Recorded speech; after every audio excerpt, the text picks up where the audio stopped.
Hello dear students, hello प्यारे बच्चों। इस वीडियो में डिस्कस करने वाले हैं हम स्ट्रक्चरल ऑर्गेनाइजेशन ऑफ साइनोबैक्टीरिया। हम साइनोबैक्टीरिया की स्ट्रक्चरल ऑर्गेनाइजेशन के बारे में डिस्कस करने वाले हैं या स्ट्रक्चर ऑफ साइनोबैक्टीरिया के बारे में जानने वाले हैं।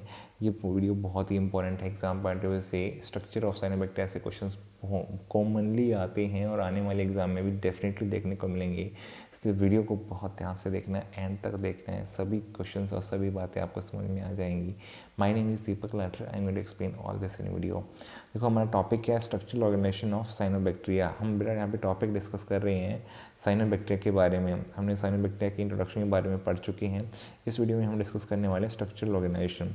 देखो जो आपको पता है वैसे तो मोस्टली प्रोकैरियोट्स कैसे होते हैं, यूनिसेलुलर होते हैं, लेकिन यहाँ पे ये ग्रुप बना सकते हैं, कॉलोनी बना सकते हैं। जैसे कि यूनिसेलुलर अगर होगा तो एग्जांपल क्या है, spirulina. Unicellular cyanobacteria example spirulina है। फिर अगर एक कॉलोनियल हो गए, बहुत सारे जुड़ गए आपस में, जैसे एग्जांपल आ जाएगा माइक्रोसिस्टिस, एनाबिना। ये एग्जांपल है कॉलोनियल, जिन्होंने एक साथ दूसरे के साथ जुड़ के कॉलोनी बना ली है। तो है तो यूनिसेलुलर लेकिन जुड़ गए दूसरे के साथ में, इससे कॉलोनी बन गई है। कॉलोनी कैसे, जैसे अलग अलग घर तो सबके अलग अलग होते हैं कॉलोनी में, लेकिन सब एक साथ रह रहे होते हैं, मतलब एक साथ कुछ शेयर कर रहे होते हैं। जैसे कि ट्रांसपोर्ट फैसिलिटी, वहाँ की इलेक्ट्रिसिटी सप्लाई एक दूसरे के घर में जा रही होती है। आपको पता है कि पिलर से 2 घरों में सप्लाई जाती है, पानी का सप्लाई भी एक ही पाइपलाइन से सभी कनेक्शन जुड़े होते हैं। तो ये क्या हो गया, कॉलोनी की तरह हो गया। तो माइक्रोसिस्टिस और एनाबिना कॉलोनियल बीसी का एग्जाम्पल हो गया। फिलामेंटस फॉर्म, अगर ये फिलामेंट की फॉर्म में आ जाए तो फिलहाल एक लॉन्ग फिलामेंट बना लिया तो फिलामेंटस फॉर्म बोलेंगे। जैसे कि ऑसिलेटोरिया, नोस्टॉक, तो जितनी भी सेल्स हैं वो एक फिलामेंट की फॉर्म में अटैच हो गई हैं, तो ये फिलामेंटस फॉर्म बन जाती है। ये बहुत ही इंपॉर्टेंट, जैसे ऑसिलेटोरिया, नोस्टॉक, ये सब फिलामेंटस बैक्टीरिया हैं। जैसे यहाँ पे आपको दिखाई दे रहा है नोस्टॉक का स्ट्रक्चर यहाँ पे एनसीईआरटी में गिवन है, और इसी स्ट्रक्चर को हमने यहाँ पे एक्सप्लेन भी किया है। It consist of many strands called as trichomes. इसमें भी क्या होगा, बहुत सारे फिलामेंट एक दूसरे के साथ में जुड़ सकते हैं। मान लो एक और फिलामेंट यहाँ जुड़ गया, एक और जुड़ गया, तो एक स्ट्रैंड को हम क्या बोलेंगे, इसके ट्राइकॉम बोलेंगे। क्या बोल देंगे, ट्राइकॉम बोल देंगे। ज्वाइंट टुगेदर, एक दूसरे के साथ जुड़ सकते हैं स्ट्रैंड्स जो है इसके, तो ट्राइकॉम्स जोड़ सकते हैं। कवर्ड बाई जेलेटिनियस सीड, और इनके सब के बाहर जेल से बनी हुई एक सीड होती है, क्योंकि वो वाटर को रिपेल करने का काम करे। क्योंकि ये ऑर्गेनिज्म, अगर आपको याद है इंट्रोडक्शन में देखा था, एक्वेटिक है, पानी में मिलेंगे। पानी मिलेंगे तो वेट होने से बचाने के लिए जेल की लेयर होती है यहाँ पे प्रेजेंट, जो कि यहाँ दिखाई भी दे रही है आपको इस ट्राइकोम, इस फिलामेंट के ऊपर भी। ये बहुत ही इंपॉर्टेंट डायग्राम है, एनसीईआरटी का डायग्राम है, सेम डायग्राम हमने यहाँ पे बनाया है। इसमें कुछ बातें हैं, जैसे कि हेट्रोसिस्ट, इसमें सबसे इंपॉर्टेंट चीज़ है जिसके बारे में एग्जाम में क्वेश्चन कॉमनली देखने को मिलता है। तो यहाँ पे नोस्टॉक का स्ट्रक्चर है, फिलामेंटस बैक्टीरिया है, आपको पता है। ये कुछ मॉडिफाइड सेल हैं जिनको हेट्रोसिस्ट बोला गया है। यहाँ पे क्या होता है बेटा, हेट्रोसिस्ट जहाँ पे है, यहाँ पे कुछ मॉडिफिकेशन हुई, जैसे नॉर्मली थिक वॉल हो गई है, इसकी वॉल थिक हो गई है। हेट्रोसिस्ट जो सेल बनी है, जैसे ये वाली सेल बनी है, ये थिक वॉल्ड हो गई है, इम्परमिएबल टू ऑक्सीजन है। क्यों ऐसा किया इन्होंने, क्योंकि यहाँ पे नाइट्रोजन फिक्स करने वाला एंजाइम प्रेजेंट है। अगर वो एंजाइम जो है प्रेजेंट है तो यहाँ पे वो ऑक्सीजन की प्रेजेंस में काम नहीं कर पाता है, इसलिए इनकी वॉल की थिकनेस ज़्यादा हो गई है, थिक हो गई है, ताकि ऑक्सीजन की एंट्री कहीं से भी ना हो। तभी एंजाइम जो यहाँ पे प्रेजेंट है नाइट्रोजन को फिक्स करने वाला, वो इन सेल हेट्रोसिस्ट के अंदर तभी काम करता है। तो हेट्रो मतलब ये डिफरेंट फंक्शन करने वाली, यूनिक फंक्शन करने वाली सेल्स हैं।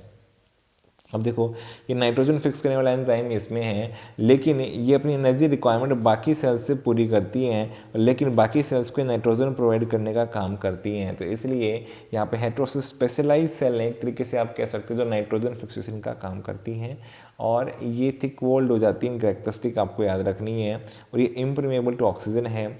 आपको पता है, मैं जब फोटोसिंथेसिस पढ़ाऊंगा तो आपको वहाँ पे समझाऊंगा भी क्लियरली। फोटोसिस्टम या फोटोसिंथेसिस में के अंदर 2 सिस्टम होते हैं, PS2 और PS फर्स्ट। यहाँ पे PS2 काम नहीं करता है, PS2 में ऑक्सीजन बनती है, इसलिए अंदर फोटोसिंथेसिस तो हो सकता था, लेकिन इसमें PS2 काम ही नहीं करेगा, तो उसमें ऑक्सीजन नहीं बनेगी। PS1 प्रेजेंट हो सकता है, इसमें ऑक्सीजन नहीं बनती है, क्योंकि वहाँ पे स्प्लिटिंग ऑफ वाटर नहीं होता है। स्प्लिटिंग ऑफ वाटर क्या होता है, ये सब हम फोटोसिंथेसिस में पढ़ने वाले हैं, अभी आपको इनके बारे में ज़्यादा टेंशन लेने की, सोचने की जरूरत नहीं है। तो नोस्टॉक का स्ट्रक्चर है, नोस्टॉक के स्ट्रक्चर में हमने हेट्रोसिस देखा, स्पेशलाइज सेल है, नाइट्रोजन फिक्स करने में इन्वॉल्व है, इसलिए फोटोसिंथेसिस में ज़्यादा रोल प्ले नहीं करती, एनर्जी लेती है दूसरी सेल से, लेकिन साथ में नाइट्रोजन उनको देने का काम करती हैं। और इनकी characteristic thick walled, impermeable to oxygen, और PS2 is absent, photosystem 2 is absent, 1 present हो सकता है। साथ में इसकी आउटर लेयर जो होती है ये म्यूसिलेजिनियस सीड है जो इसको बचाने का काम करती है। म्यूसिलेजिनियस सीड इसको पानी के अंदर जो है प्रोटेक्ट करके रखती है, एक जेल की सीड बनी हुई है। तो ये म्यूसिलेजिनस, तो यहाँ पे लेबलिंग आ सकता है एनसीईआरटी में, ये क्या रिप्रेजेंट करता है, हेट्रोसिस्ट को। और ये क्या है लेयर, म्यूसिलेज की लेयर है। किसका स्ट्रक्चर, ये नॉस्टॉक साइनोबैक्टीरिया जो कि फिलामेंटस बैक्टीरिया साइनोबैक्टीरिया। अब देखो ये हम स्ट्रक्चर देख रहे हैं, ये एक सिंगल सेल का स्ट्रक्चर देख रहे हैं, यूनिसेलुलर में हो सकता है, ये कॉलोनियल में हो सकता है, फिलामेंटस में भी। अब इसके स्ट्रक्चर में आप क्लियरली देख पा रहे हैं कि यहाँ पे जो आउटर मोस्ट लेयर है वो म्यूसिलेज या जेल की लेयर है जो इसको वेट होने से बचाती है। उसके अंदर आप देख पा रहे होंगे यहाँ पे 2 लेयर सेल वॉल है, और 2 लेयर सेल वॉल अगर हो तो उसको हम क्या बोलते हैं, ग्राम नेगेटिव। तो ये कैसे बैक्टीरिया हैं, ग्राम नेगेटिव, इनकी सेल वॉल 2 लेयर के अंदर प्रेजेंट है। और इनके अंदर अगर आप देखोगे तो बेटा इनर लेयर कौन सी है, सेल मेम्ब्रेन ये वाली है, ये सेल मेम्ब्रेन। ये दोनों लेयर क्या है, सेल वॉल है और इसलिए ग्राम नेगेटिव है, और ये अंदर सेल मेम्ब्रेन है। इसके सेल मेम्ब्रेन के अंदर क्या होता है बेटा, सारा साइटोप्लाज्म। साइटोप्लाज्म में आपको पता है ये बैक्टीरिया है तो बहुत सिंपल स्ट्रक्चर होगा, यहाँ कोई भी मेम्ब्रेन बाउंड ऑर्गेनेल नहीं होता है। तो कॉमनली आपको कुछ सिंपल चीज़ें देखने को मिलती है, जैसे कि इसकी मेम्ब्रेन में भी मॉडिफिकेशन हो सकते हैं, मेसोसोम प्रेजेंट हो, ऐसा पॉसिबल है। क्योंकि मेसोसोम का फंक्शन है एनर्जी प्रोवाइड, एनर्जी रिलीज करना यहाँ पे, तो ये इसका काम है मेन माइटोकॉन्ड्रिया की तरह। उसके अलावा देखो यहाँ पे इनके साइटोप्लाज्म को 2 पार्ट में डिवाइड कर दिया, एक जहाँ पर न्यूक्लियोइड है इसका, या फिर राइबोसोम भी हो सकते हैं वहाँ पे, तो इसको बोलेंगे सेंट्रोप्लाज्म। ऐसा रीजन जहाँ पर जो है किसी भी तरह के फोटोसिंथेसिस करने वाले स्ट्रक्चर नहीं है तो उसको सेंट्रोप्लाज्म। जहाँ पर फोटोसिंथेसिस करने वाले स्ट्रक्चर ये प्रेजेंट है, पिगमेंट प्रेजेंट है, उसको हम क्या बोलते हैं, क्रोमोप्लाज्म। क्रोमो का मतलब कलर होता है, तो ये कलर वाले पिगमेंट जहाँ प्रेजेंट है उसको क्रोमोप्लाज्म, और न्यूक्लियोइड के आसपास ये नहीं है तो उसको बोलेंगे सेंट्रोप्लाज्म। राइबोसोम इसके बाहर भी हो सकते हैं, लेकिन किस टाइप के होंगे, 70S, क्योंकि आपको पता है प्रोकैरियोट्स में 70S टाइप ऑफ राइबोसोम देखने को मिलते हैं। इसके अलावा देखो गैस वेहिकल, क्योंकि ये एयर को यहाँ पे ट्रैप कर सकते हैं। आपको पता है कि ये पानी के अंदर ऊपर नीचे मूव कर सकते हैं, एडेप्टेशन शो कर सकते हैं। उस एडेप्टेशन का नाम क्या है मुझे ये बताओ, अगर ये ऊपर नीचे मूव करेंगे, पानी में एडजस्टमेंट करेंगे। तो अगर आपने वीडियो देखा इंट्रोडक्शन वाला तो उसमें हमने इसको डिस्कस किया है। तो गैस वेहिकल है इनके पास में, एयर को स्टोर करने की एबिलिटी है, ये आपको पता है क्योंकि ये ऑक्सीजन बना सकते हैं। साथ में आपको यहाँ पे अल्फा ग्रैन्यूल देखने को मिल सकते हैं जो कि स्टार्च, साइनोफाइसिन स्टार्च जिसको बोल सकते हैं, तो ये स्टोर कर सकते हैं। एक्स्ट्रा खाना अगर बन जाए तो साइनोफाइसिन मतलब साइनोबैक्टीरिया ने बनाया हुआ स्टार्च या खाना। इसके अलावा ये फैट को स्टोर कर सकते हैं, उसको क्या बोला गया, बीटा ग्रेन्यूल्स बोल सकते हैं। फैट को स्टोर करते हैं तो बीटा ग्रेन्यूल्स।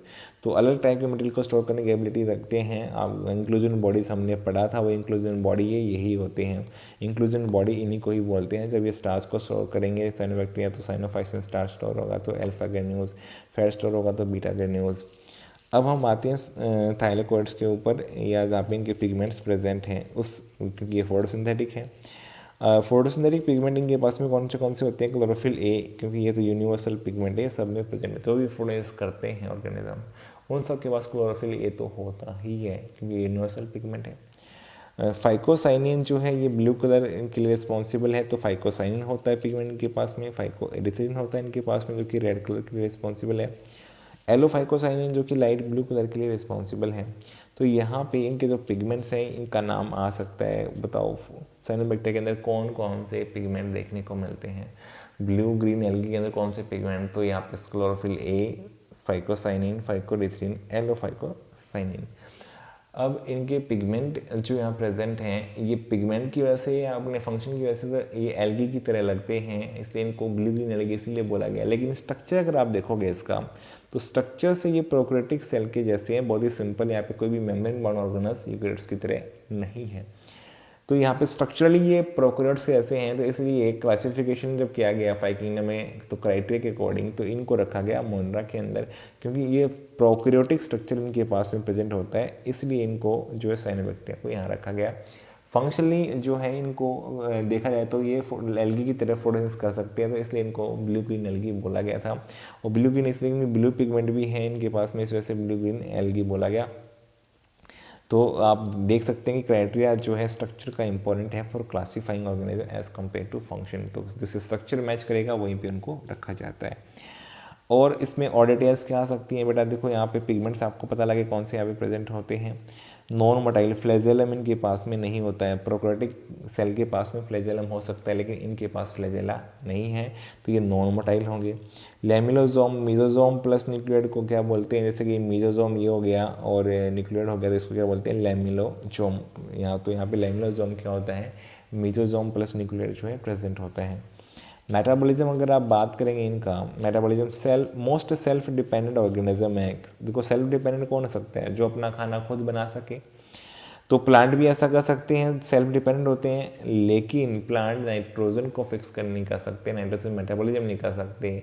उसके लिए भी ये जो प्लांट होते हैं ये सॉइल पे या सॉइल के अंदर बैक्टीरिया पे डिपेंड करते हैं। तो जबकि साइनोबैक्टीरिया अपना खाना तो बना ही सकते हैं, ऑर्गेनिक कंपाउंड बना सकते हैं, तो फर्नेस कर सकते हैं, साथ में नाइट्रोजन को भी एटमॉस्फेयर से लेकर के उसको अमोनिया के फॉर्म में कन्वर्ट करने का काम कर सकते हैं। इसीलिए ये अपनी कार्बन की रिक्वायरमेंट्स के अलावा नाइट्रोजन की रिक्वायरमेंट्स को भी फुलफिल करने के लिए सेल्फ डिपेंडेंट है, अपने ऊपर डिपेंडेंट हैं। इसीलिए क्वेश्चन आ सकता है मोस्ट सेल्फ डिपेंडेंट ऑर्गेनिजम्स कौन होते हैं, साइनोबैक्टीरिया। तो वहाँ पे सिर्फ साइनोबैक्टीरिया लिखा हो ये भी हो सकता है ऑप्शन में, या फिर किसी साइनोबैक्टीरिया का नाम लिख दे, क्योंकि साइनोबैक्टीरिया के तो एग्जाम्पल हमने देख लिए, जैसे कि Oscillatoria, Nostoc, Microcystis, Anabaena, spirulina, ये सब क्या है, साइनोबैक्टीरिया की तो एग्जाम्पल है। तो कोई भी लिख देगा तो उसका मतलब वो सब मोस्ट डिपेंडेंट ऑर्गेनिज्म है साइनोबैक्टीरिया। तो इसलिए यहाँ पे इसके पास दोनों एबिलिटी है, नाइट्रोजन को फिक्स करने के भी और CO2 को फिक्स करने के भी, इसलिए they are called as most self dependent. अब देखो AR क्वेश्चन यहाँ से बन सकता है, एसोसिएशन रीजन बहुत ईजिली बन जाएगा। Cyanobacteria called as most self dependent organism, correct statement. Reason क्या होना चाहिए, because they can fix the atmospheric carbon dioxide and nitrogen and convert them into the organic compound and ammonia compound respectively. ये इसका correct reason होना चाहिए इसके एसेसन reason के लिए। तो इसका मतलब एसेसन रीजन क्वेश्चंस तो आपको कॉन्सेप्ट आता है तो बहुत ही आसान है, आपको कोई डिफिकल्टी नहीं होगी समझने में और क्वेश्चन को सॉल्व करने में, कभी गलत भी नहीं होगा AR रीजन अगर आपको कॉन्सेप्ट अच्छे से पता होगा तो इसलिए बेटा हमने यहाँ पे स्ट्रक्चर ऑफ साइनोबैक्टीरिया में देखा कि साइनोबैक्टीरिया जो यूनिसेलुलर हो सकते हैं, कॉलोनियल हो सकते हैं, फिलामेंटस हो सकते हैं। फिलामेंटस में एग्जांपल नोस्टॉक का स्ट्रक्चर हमें याद रखना है। फिर हमने स्ट्रक्चर साइनोबैक्टीरिया के सेल का देखा है, इसमें सेंट्रोप्लाज्म, क्रोमोप्लाज्म के बारे में डिस्कस किया, पिगमेंट्स के बारे में डिस्कस किया, और साथ में हमने यहाँ पर डिस्कस किया कि मेटाबॉलिज्म में कैसे हैं मोस्ट सेल्फ डिपेंडेंट ऑर्गेनिज्म है। तो ये सब बातें अगर आपने समझ ली हैं, अगर आपको समझ में आ गई हैं, तो मुझे उम्मीद है कि कोई भी आपको एग्ज़ाम में इनसे गलती होने का चांस नहीं रहेगा। अगर आपको वीडियो अच्छा लगा, वीडियो को लाइक करो, कमेंट करो, चैनल पर नए सब्सक्राइब करो, अपने फ्रेंड के साथ शेयर करो। Thank you for watching the video.